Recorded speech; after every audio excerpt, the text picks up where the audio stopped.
अगर भगवान भूत अधिपति भगवान शंकर का स्मरण कर कर, पंचाक्षर मंत्र का स्मरण कर कर अगर आप पूजन में बैठ रहे हैं, लक्ष्मी पूजन कर रहे हैं, तो ये पक्का है अगर हमसे कुछ त्रुटि हो भी गई तो भगवान भोलेनाथ उसको क्षमा कर देंगे। और माता से निवेदन करना, हे लक्ष्मी मैया, हे वैभव लक्ष्मी, हे माता अष्टलक्ष्मी, हे माँ संतान लक्ष्मी, धान्य लक्ष्मी, वैभव लक्ष्मी, प्रतिष्ठा लक्ष्मी, यश लक्ष्मी, कीर्ति लक्ष्मी, आरोग्य लक्ष्मी, संतान लक्ष्मी, हे माँ ऐसी कृपा करिए, आप हमारे घर से रुष्ट होकर ना जाइएगा। ये घर, ये परिवार, ये सब आपका है, सब आपका है, ये किसी दूसरे का नहीं। मां पूजन करते समय माता लक्ष्मी से जरूर कहें, मां 4 साल हो गए, 2 साल हो गए, ये 2 वर्ष जो ये कोरोना महामारी में गए हैं, ये वर्ष जो बेकार निकल गए हैं, मां हो सकता है आप हमसे रुष्ट हो गई हो, पर आज क्षमा मांगकर अपने घर में आप प्रवेश करिए। मां आइए हमारे घर में, आप पधारिए। मां महाराज कितना सुंदर संवाद है। एक साहूकार की बेटी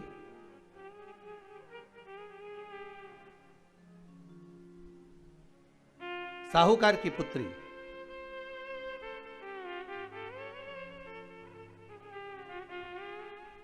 पीपल के वृक्ष के नीचे, बेलपत्री के वृक्ष के नीचे, आंवले के वृक्ष के नीचे प्रत्येक अमावस्या को दीप लगाने जाती थी। उसका नियम था।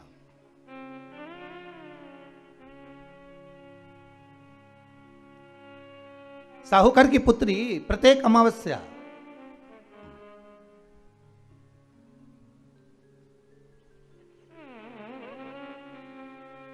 तीन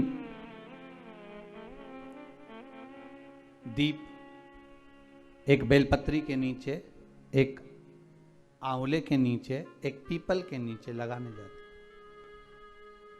महाराज आज नारायण ने कृपा कर दी, और क्या कृपा करी कि आज सरस्वती, पार्वती और लक्ष्मी तीनों इन वृक्षों के नीचे जाकर विराजमान हो गई। पार्वती मैया तो पहले से ही बेलपत्री के नीचे है,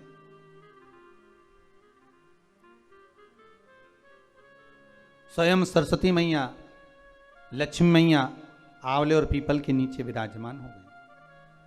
अब आज तीनों देवियों में बात हो रही है, आज तीनों देवियों में चर्चा हो रही है कि यदि आज अगर कोई दीप लगाने आया और पहला दीप जिसका लगेगा तो ये पक्का है कि मैं लक्ष्मी उसके घर में प्रवेश करूंगी।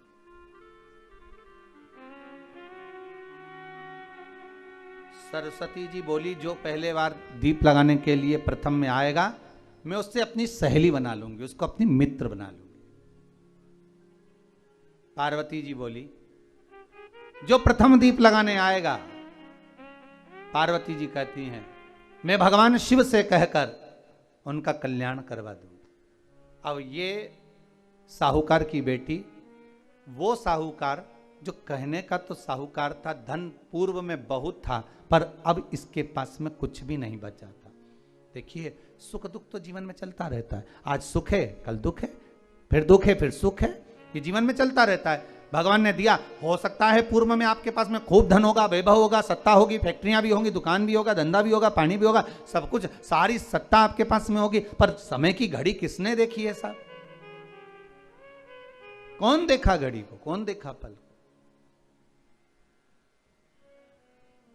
इसीलिए कहते हैं ना, बार बार कहते हैं, तेरा पल पल बीता जाए, मुख से जप ले नमः शिवाय, ओम नमः शिवाय, ओम नमः शिवाय। बड़ी मुश्किल से मिलता है। घड़ी पल समय नक्षत्र कब बदल जाए किसको मालूम है? आज साहूकार के जीवन में था साहूकार कहने का, पर धन नहीं था, वैभव नहीं था, सब समाप्त हो गया था, कहीं पैसा चले गया, लग गया। महाराज बेटी ने वही दीप तैयार करे। दीपावली की अमावस्या नहीं थी, पर दूसरी जो अमावस्या थी, उस अमावस्या पे उसने दीप लगाया। जैसे दीप लगाया, 3 देवियों ने आवाज लगाई, अरे सखी सुनो तो। साहूकार की बेटी बोली, किसकी आवाज आ रही है? अरे सखी सुनो तो। सखी ने कहा, क्या बात है? आवाज आई, 3 सुंदर स्त्रियां, बड़ी सुंदर युवती बनकर, सुंदर आभूषण वस्त्र पहनकर बैठी हुई थी। एक ही जगह पर तीनों बैठी हुई हैं। इसी को त्रिवेणी कहते हैं महाराज। जो त्रिवेणी का जो वृक्ष होता है, उसमें 3 त्रिवेणी का जो वृक्ष होता है, उसमें दिए लगाने का बड़ा महत्व होता है, तो इसी को त्रिवेणी कहते हैं। तीनों बैठी हुई थी। अब तीनों बैठी, आवाज लगाया, हम आपको सहेली बनाना चाहते, सखी बनाना चाहते, आप हमारी सहेली बनेंगी? अब इस साहूकार की बेटी को लगा, ये तो बहुत पैसे वाली दिख रही हैं, धनपति दिख रही हैं, और मैं तो गरीबड़ी, और ना जाने में अगर इनकी सखी बन गई तो फिर इनको क्या मुझे देना पड़ जाए, कोई भरोसा है? इसलिए शास्त्र कहता है कि मित्र भी बनाओ तो सोच समझ कर बनाओ। मित्र भी बनाओ तो सोच समझ कर बनाना। ज्यादा धनपति मित्र बन गया तो मन में आएगा कि जब ये घर आएगा तो इसको घृत का भोजन तो कराना ही पड़ेगा, घी का भोजन तो कराना ही पड़ेगा।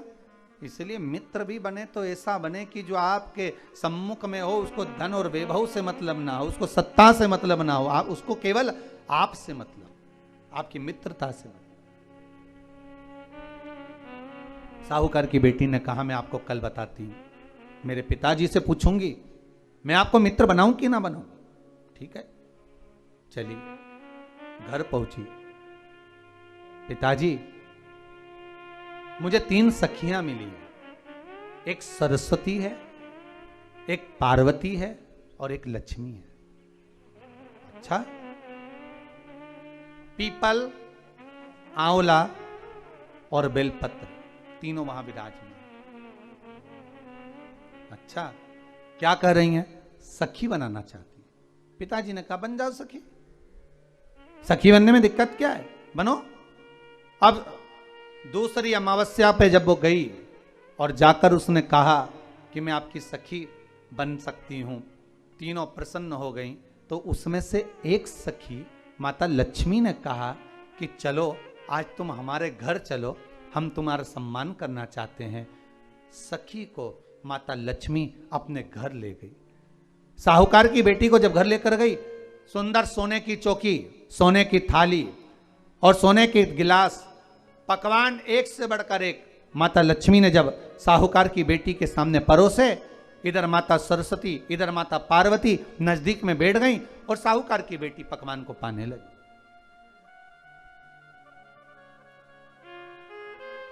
साहूकार की बेटी पकवानों को पा रही है, भोजन ग्रहण कर रही है।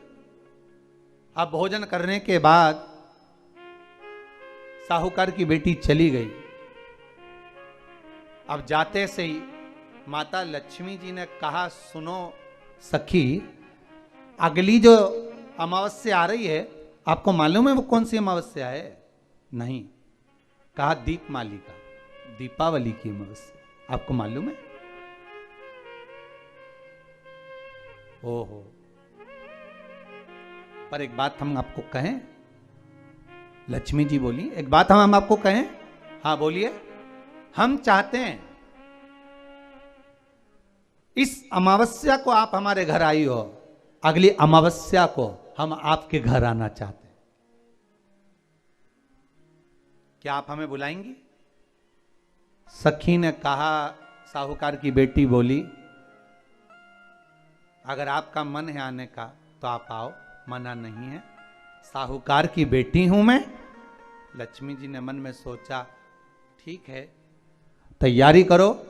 आज साहूकार की बेटी घर पहुंची तो पिताजी ने पूछा, बेटी आज बहुत देर हो गई तुझे आने में, कहां रह गई थी तू, कहां रह गई तू? बेटी कहती है, 3 सखियों के घर गई थी, आने में देरी हो गई, पर मेरी सहेली माता लक्ष्मी जी कह रही हैं कि अमावस्या के दिन मैं तुम्हारे घर में आऊंगी। तो पिताजी ने कहा उसमें क्या दिक्कत है, तैयारी करो। तो पिताजी घर में अपने खाने के लिए तो कुछ नहीं, तो माता लक्ष्मी को क्या खिलाएंगे। कई लोग कहते हैं कि दीपावली पे ना तो हमारे यहाँ घी है, ना हमारे यहाँ तेल है, ना हमारे यहाँ कपास है, ना हमारे यहाँ पर मिठाई बन रही है, ना हमारे यहाँ अच्छे वस्त्र हैं, हम क्या पहने माता लक्ष्मी को रिझाने के लिए। परशु महापुराण की कथा कहती है अगर आपका भरोसा, आपका विश्वास, आपकी दृढ़ता परमात्मा के चरणों में लगी है तो परमात्मा लक्ष्मी पूजन की व्यवस्था भी वही कर कर देगा कि लक्ष्मी जी का सम्मान कैसे करना, आदर कैसे करना है। घर में बच्चों का विवाह होता है, टेंशन आपको होता है, परमात्मा पर छोड़ दो, भगवान विवाह कराने वाला होगा, भगवान पाणिग्रहण संस्कार कराएगा, भगवान व्यवस्था करेगा, क्योंकि जन्म उसी ने दिया है तो मृत्यु भी वही देता है। जन्म उसी ने दिया है तो पाणिग्रहण संस्कार भी वही करा देता है। क्यों सोचना। साहूकार ने कहा बेटी तू इतनी जल्दी हिम्मत हार गई कि तेरे घर में कुछ नहीं है। गाय का गोबर ला, लीपन कर, घर को पोंछ, कचरा उठाकर बाहर फेंकिया। पिताजी घर में तो कचरा भी नहीं है कि जिसका प्रयोग करा जाए। कचरा उठाकर बाहर फेंकिया। चौक पूर, पिताजी चौक पूरने के लिए तो मेरे पास में कुछ है ही नहीं, जो दीवार पर पोत रही है वही मिट्टी को पोत दे, चौक पूर।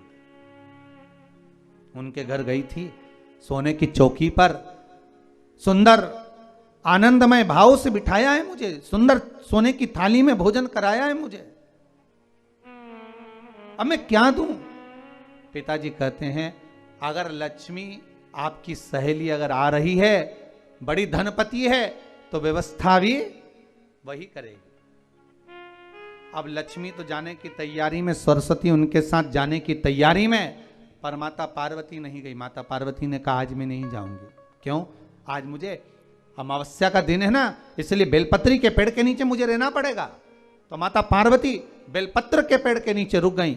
अब ये दोनों जाने के लिए तैयारी करी। लक्ष्मी और सरस्वती जाने लगी, साथ में उन्होंने गणेश जी को ले लिया, रिद्धि सिद्धि को ले लिया और साहूकार के यहाँ जा रही हैं। जैसे ही साहूकार के यहाँ जा रही थी, इतनी देर में माता पार्वती को लगा कि इसके पास में जिमाने के लिए, रखने के लिए कुछ नहीं है। माता पार्वती ने एक चील का रूप लिया और उड़ती हुई एक राजकुमारी के हार को, रतन जड़ित हार को लेकर मां पार्वती गई और साहूकार के घर में उस फेंक दिया। साहूकार के दरवाजे पर जैसे फेंका, बेटी ने झाड़ू लगाते समय देखा कि कचरा, ये हार कहां से आ गया। पिताजी को दिखाया, अल्लाह मैं जाऊं, और साहूकार लेकर गया हार को। जो सेठ को दिखाया, महाराज ये हार तो करोड़ों का है, कोई साधारण नहीं। धन मिला, धन मिला तो सबसे पहले जाकर एक सुंदर चौरंग लाया, पाटा लाया, उस पाटे पर सुंदर वस्त्र बिछाया और माता लक्ष्मी के आदर की तैयारी के लिए सुंदर सुंदर घर में पकवान बनने लगे साहब। और सुंदर सुंदर पकवान बने। जैसे ही लक्ष्मी घर में प्रवेश करी, सरस्वती प्रवेश करी, गणेश प्रवेश करे, रिद्धि सिद्धि प्रवेश करी, लक्ष्मी जी ने पहला संबोधन कहा, क्यों सखी तू तो कह रही थी कि मेरे पास में कुछ भी नहीं, फिर इतना सारा सामग्री कहां से आ गई। सखी कहती है मेरे पिताजी कहते थे जिसके मंदिर में दिया लगाया है, जिस वृक्ष के नीचे दिया लगा कर आई है, जहां जिस देवता को पूछ कर आई है, विपदा की घड़ी में वही देवता आकर खड़े होते हैं। ना जाने कहां से हार मिल गया, ना जाने कब प्रसाद बन गया। लक्ष्मी जी ने ध्यान लगा कर देखा आखिर पार्वती क्यों नहीं आई थी। समझ में आ गया कि एक सखी पूरी व्यवस्था करने में लग गई थी। ऐसी है मेरी माँ लक्ष्मी, ऐसी है माँ पार्वती, ऐसी है माँ सरस्वती। उनकी आराधना 3 दिन से आप पाटा लगाकर पूजन कर रहे हो। आज भी दीपावली का पूजन भी आपको ऐसे ही करना है। जितना पूजन आप